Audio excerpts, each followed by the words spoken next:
back to my channel. My name is Kela Trishaan and I make videos on lifestyle, womanhood, and mental health. So if those are some things that interest you, please click on that subscribe button below and be sure to turn on your notification bell so you don't miss any of my future uploads.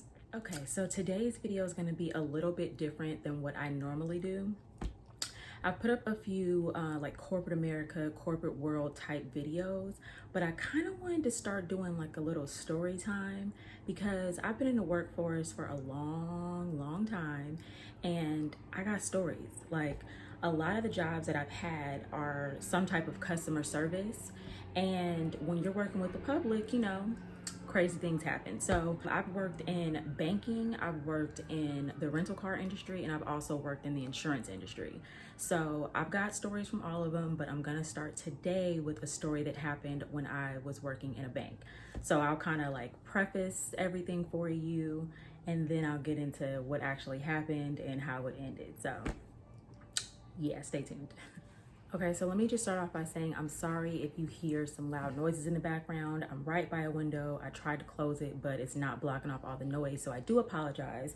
I'll try to talk over it. Okay, so first things first, if you have ever worked in a bank, you know that one of the #1 fears is getting robbed.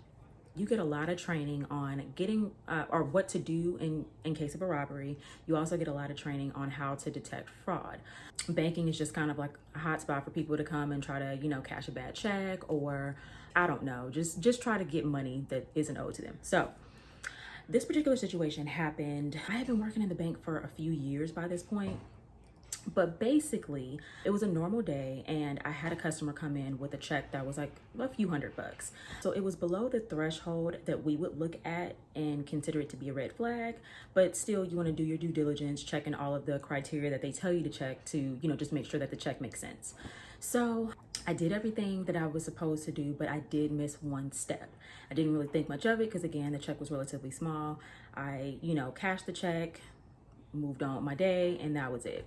So later on that day, we got an email saying that there is a fraud ring, and this particular fraud ring had hit a branch that was up the street from where I worked. So they started describing the person because they caught the person on camera, and they didn't find out until after the person left that the check was fraud. And I think it was because the customer whose check it was drawn on, customer company, had, you know, reached out saying, hey, I'm missing money from my account, whatever. So I want to say maybe the day after that, they figured out that they had hit our branch too and determined that I was the employee that cashed the bad check.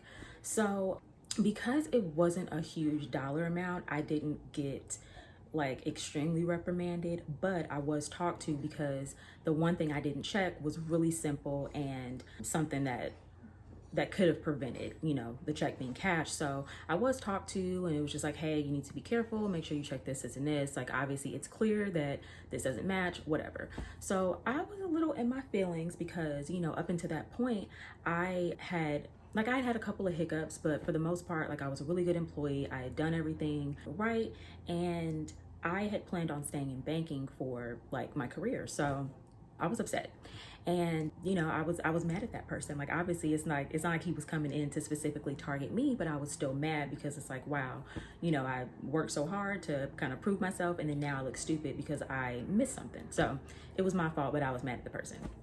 So anyway, all of us are warned, you know, this is what the person looks like. If he comes in again, then you just want to make sure that, you know, you try to keep him for as long as possible so we can get the authorities involved. Okay. So I want to say maybe like 2 weeks went by, and I look up and I see the same guy walking through the door. So y'all, I immediately look at my coworkers. It was about 3 of us on the teller line this particular day. So I look at them and I'm kind of like motioning towards the door like, hey, that's him. I didn't want to be super obvious because, you know, I had a customer and they each had customers. So yeah, so the guy walks in and he immediately like looks over at me because I was the one that helped him previously.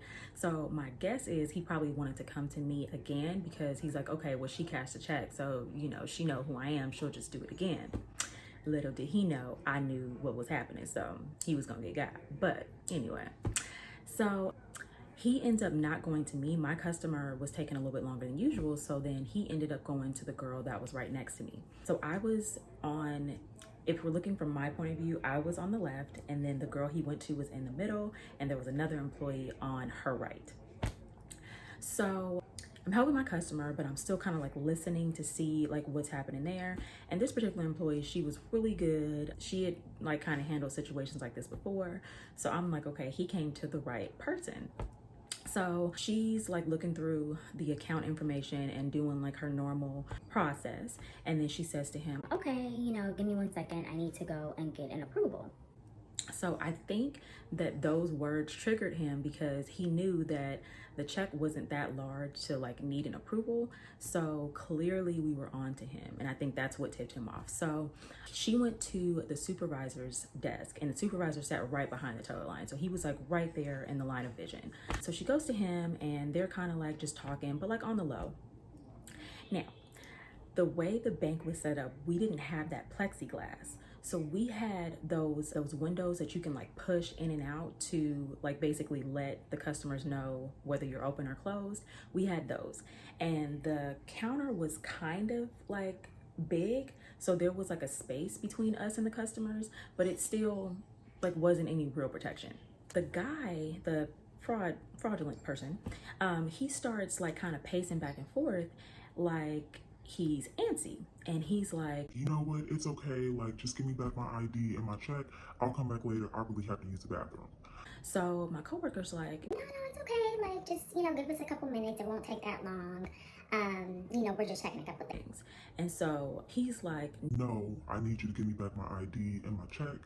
I gotta go to the bathroom. I'm about to leave. And so she, kept stalling him.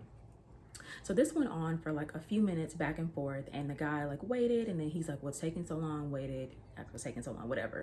So after like maybe 5 to 10 minutes, I don't even remember, I look up, I was counting cash out of my drawer to give to my customer. He had just gotten finished with his transaction. So I look up,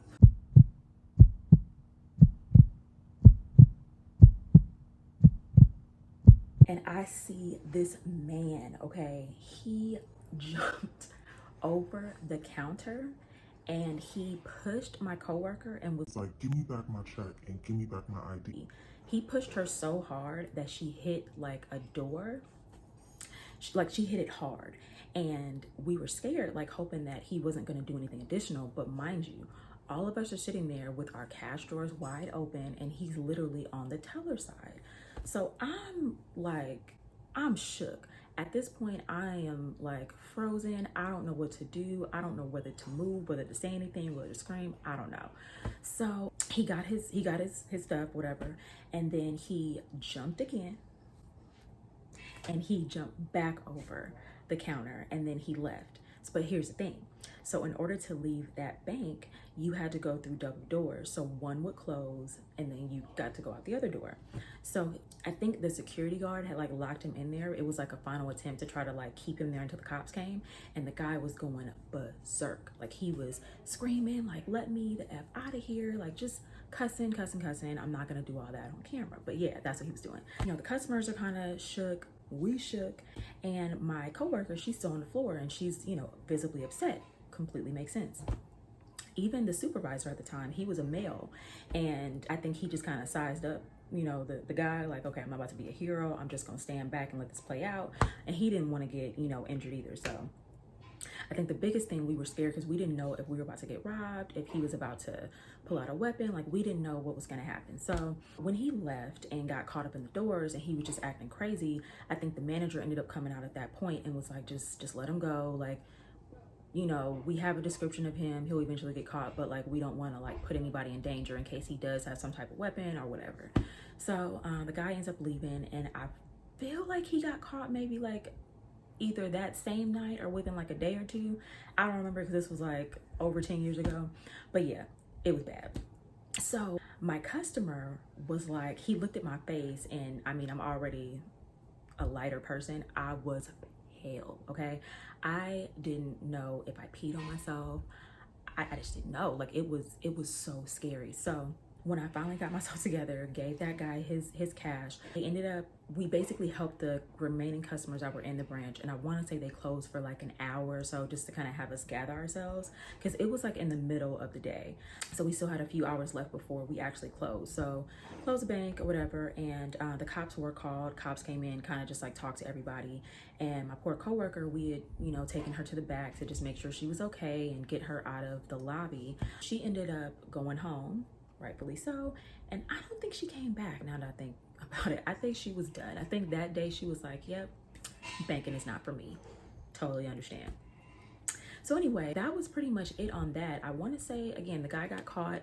I don't know if the other people that were involved got caught too, but yeah, that was like kind of that situation was kind of common, not where you would have people jumping over the counter, but where you would have people coming in doing fraud. And, you know, we end up coming in contact with them again, and the cops will be called to come and get them. So yeah, crazy.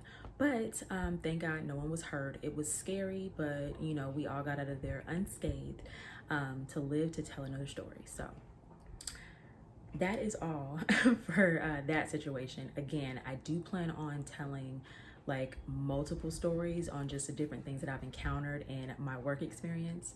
If you like stories like this, or if you like videos like this, please give me a big fat thumbs up. That lets me know, so then I'll make more content like this. If you made it this far and you haven't subscribed, go on ahead and click on that button down below and turn on your notification bell so you don't miss any of my future uploads. With that being said, I'm gonna go and edit this, and you guys have an amazing day.